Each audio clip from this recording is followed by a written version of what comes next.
Olá, eu sou Carlos Alberto Zanotti, professor da Faculdade de Jornalismo da PUC Campinas, e este é o programa Campinas, os desafios da metrópole.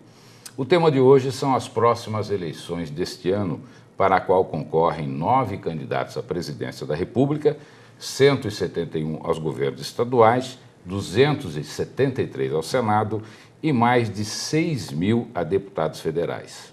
Esta será a nossa 6ª eleição para a presidência da República, depois de um regime militar que durou 21 anos.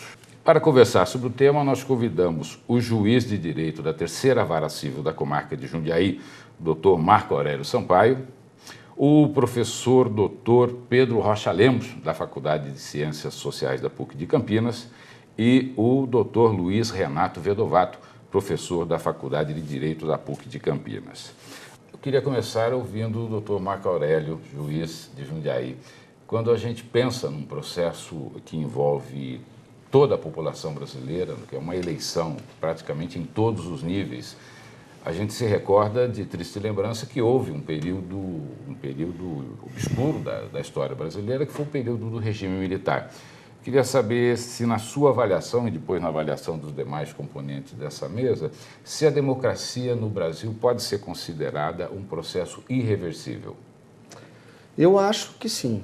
Eu acho que o processo, como processo, é um processo irreversível, sempre em busca de aperfeiçoamentos, não só na forma de composição das casas legislativas e preenchimento dos cargos no executivo, mas também na forma de atuação de entidades como o Conselho Nacional do Ministério Público, o CNJ, lembrando que também hoje entrariam no conceito de entidades membros dessas instituições, sendo o Poder Judiciário um poder também.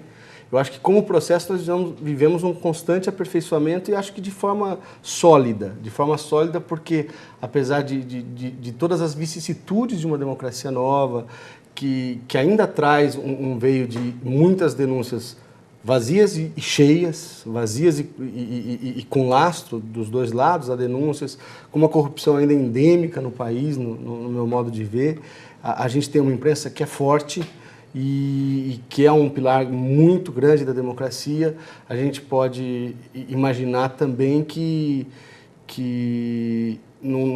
isso tudo não afeta o processo em si, pode afetar uma manifestação de vontade ou outra, exigindo algum aperfeiçoamento do eleitor, né, manifestação de vontade, exigindo algum aperfeiçoamento a posteriori do sistema. Mas enquanto regime representativo, tomando isso como democracia, podemos aperfeiçoá-lo, mas eu acho que sim, o processo é irreversível. Professor Pedro, da área de ciência política, concorda com essa avaliação? A democracia brasileira é, de fato, irreversível? Não, eu acho que ela está em consolidação, ela está em construção. Acho que falta algumas, do ponto de vista institucional, do ponto de vista da legalidade, da existência da institucionalidade, ela está aí, está dada, vem se aperfeiçoando. Mas do meu ponto de vista, a gente nunca pode colocar que é irreversível, a gente não sabe do futuro. Acho que ela está garantida, ela está consolidada, não corre riscos no momento. Nós já tivemos momentos de democracia no Brasil que, por questões conjunturais, ocorreram golpes, né? E no futuro próximo não vejo nada disso, mas nunca se sabe lá na frente, entendeu? Então, do meu ponto de vista, sim, ela está se consolidando, não totalmente consolidada, institucionalmente sim, mas assim, do ponto de vista da eficiência, daquilo que precisa ser aprimorado. Eu queria encaminhar essa pergunta também para o professor Luiz Renato Vedovato e emendar com um próximo tema dentro dessa nossa conversa. A democracia está definitivamente instalada no Brasil e ela é uma democracia suficiente. Ela é o limite onde nós, povo brasileiro, sociedade brasileira, podemos chegar dentro do regime democrático? Bom, eu entendo que a gente precisa caminhar muito ainda para tentar visualizar um avanço real na democracia. O que eu percebo e o que me preocupa bastante é que a consciência democrática ainda não está instalada na população brasileira. O que existe é uma possibilidade sempre recorrente de se entender que uma pessoa pode resolver, de concentração de poder poderia resolver. Isso me deixa bastante preocupado.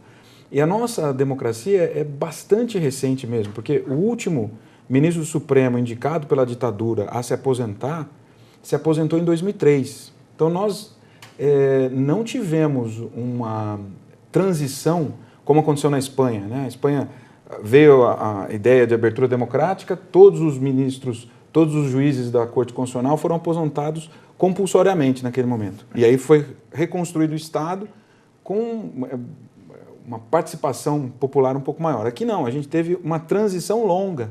Essa transição longa mantém no poder hoje pessoas que estavam no poder na época da ditadura.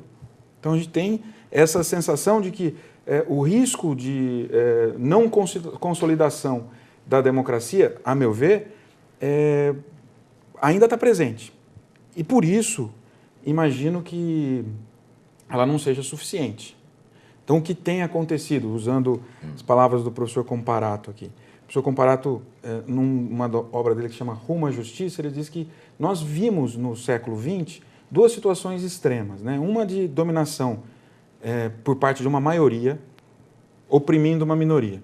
E uma outra que parece haver hoje, que é uma minoria controladora do poder econômico que usa as eleições para fazer uma consulta e legitimar os atos que enfim, têm sido tomados durante durante o período que fica entre as duas consultas.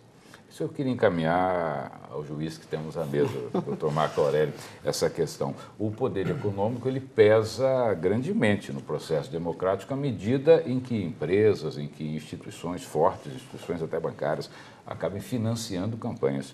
Isso, de alguma maneira, compromete a nossa democracia?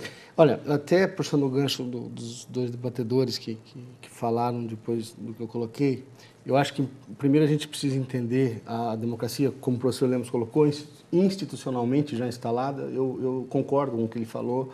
Não dá para vaticinar sobre o futuro, mas uma coisa que eu vejo hoje é uma imprensa forte se formando, o que não existia anteriormente, e isso me chama muita atenção.